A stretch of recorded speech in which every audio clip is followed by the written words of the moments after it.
Gracias por continuar en nuestra sintonía y por preferir informarse con nuestra franja aquí en Agape TV Canal 8. El momento de las opiniones es este y hoy vamos a conocer las opiniones del nuevo presidente del Tribunal Supremo Electoral, Eugenio Chicas. Entre el 30 y 31 de julio pasado en la Asamblea Legislativa se dio la elección de los magistrados que van a conformar este tribunal, este colegio que hace viable el proceso electoral del país. Fue para muchos nuevamente un madrugón en la Asamblea Legislativa, ya que estas elecciones se hicieron precisamente en horas nocturnas y en un perfil muy bajo cuando se ha venido exigiendo y hablando de que el Tribunal Supremo Electoral debe tener una mayor participación en la consolidación de la democracia y precisamente de los procesos electorales. Vamos a hablar de la conformación de este tribunal, lo que pasó alrededor de esta elección y las expectativas, por supuesto, que hay del trabajo en este ente colegiado. Gracias por acompañarnos, don Eugenio, un gusto tenerlo en este programa.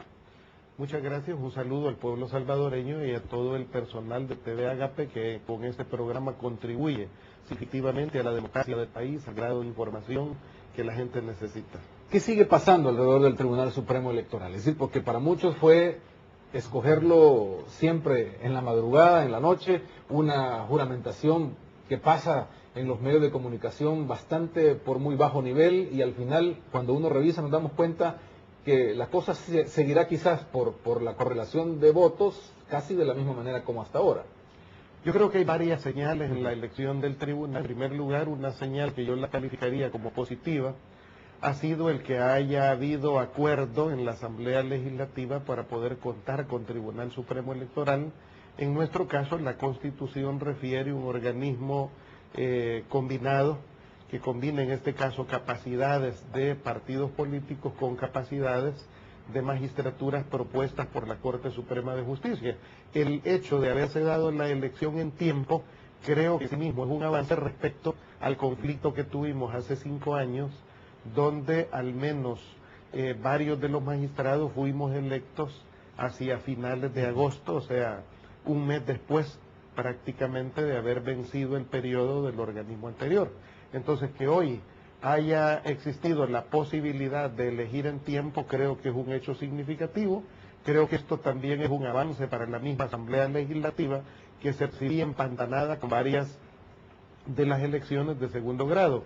Elegir la Corte y elegir al Tribunal desde la perspectiva de la situación de la Asamblea Legislativa, creo que es un avance en sí mismo, es positivo para el país, porque viene a llenar un vacío que podía ocurrir de no elegirse Tribunal Supremo Electoral.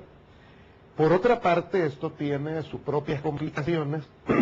Podemos decir que el sistema electoral de El Salvador sigue siendo, pese a sus avances, han habido avances importantes, pero sigue siendo uno de los sistemas y procesos más retrasados de América Latina, no solo en el grado de modernidad, sino en el grado de organización, en la falta de leyes que llenen vacíos importantes, por ejemplo, una ley de partidos políticos, etcétera, etcétera. Pero sigue teniendo uno de los elementos de fondo que también genera mayor dificultad, y es la desproporción que tiene la representatividad dentro del Tribunal Electoral. En este periodo es importante que el televidente, la televidente lo sepa, seguiremos estando desbalanceados en este periodo, en el sentido que aunque ha habido una elección apegada a ley, hay que decirlo, o sea, la elección ha estado apegada a ley, sin embargo, es cuestionable el hecho que seguiremos teniendo una mayoría de derecha en el Tribunal Electoral que no corresponde a la correlación política que se vive en el país. O sea, seguiremos habiendo... ¿Es viable con esa conformación política, es viable todo o todas las ideas que la población ha venido teniendo o exigiendo alrededor del Tribunal Supremo Electoral?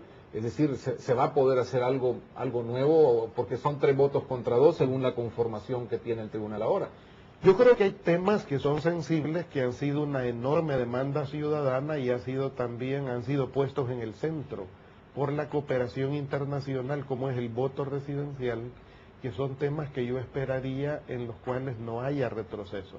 O sea, ya hemos alcanzado un grado importante de consenso en el Tribunal Supremo Electoral respecto a impulsar el voto residencial. Esto lo que significa es acercar las juntas receptoras de votos de manera sensible pues al lugar donde vive la gente. En ese sentido, pues no solo la misión de observación de la Unión Europea, sino también la misión de observación de la OEA, las misiones nacionales de observación, el Centro de Intercambio y Solidaridad, todos concluyeron en la necesidad de impulsar uno de los programas más urgentes, es el voto residencial. Hasta hoy esto ha revestido tener un grado de consenso. Yo esperaría que no vaya a haber retroceso en los partidos de derecha, especialmente sobre un tema que es sumamente importante para la sociedad y que ha sido puesto en el centro político por la cooperación internacional, por la observación, por distintos actores. Entonces, yo esperaría que pese a este tema que tenemos de la diferencia de tener un organismo desequilibrado, donde de manera artificial, me parece, la derecha sigue teniendo un peso preponderante en el tribunal, aspecto que ha pesado mucho, por ejemplo, en la transparencia que deba de tener el registro electoral, por ejemplo, y donde yo tengo la expectativa de, en el nuevo marco administrativo, podamos avanzar en transparentar la institucionalidad del tribunal y sobre todo aspectos sensibles como el registro electoral que se exprese en un padrón electoral e impulsar el voto residencial. Ahora, el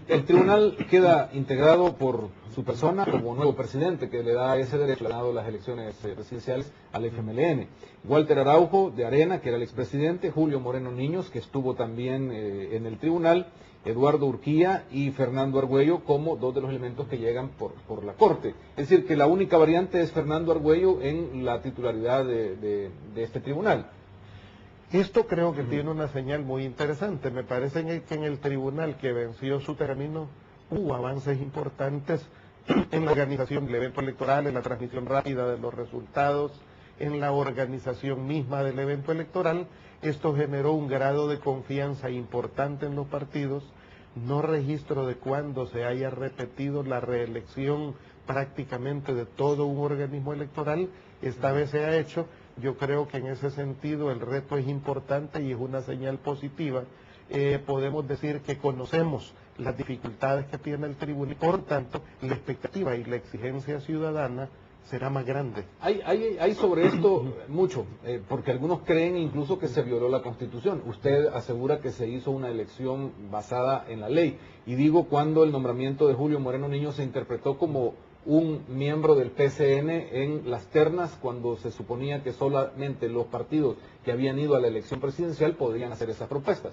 ¿Qué hay alrededor de esto como para aclarar a la población y entender o asumir pues con tranquilidad o saber qué es lo que hay en este nombramiento? La elección del magistrado Moreno Niños, es necesario decirlo, está apegada a derecho. O sea, el mecanismo que utilizó la Asamblea Legislativa, que es quien lo eligió, es un mecanismo correcto desde el punto de vista jurídico. Puede cuestionarse desde el punto de vista ético en el sentido que no le corresponde a un partido político ocupar una tercera magistratura. Eso la Asamblea Legislativa lo manejó como que no era una elección partidaria, pero todo el mundo sabe